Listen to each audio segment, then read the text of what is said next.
Hey guys, as you may know, I just picked up this new 2023 Husqvarna 701 Supermoto, and you know I don't like stock stuff.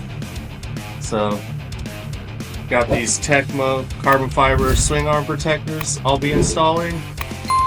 Also,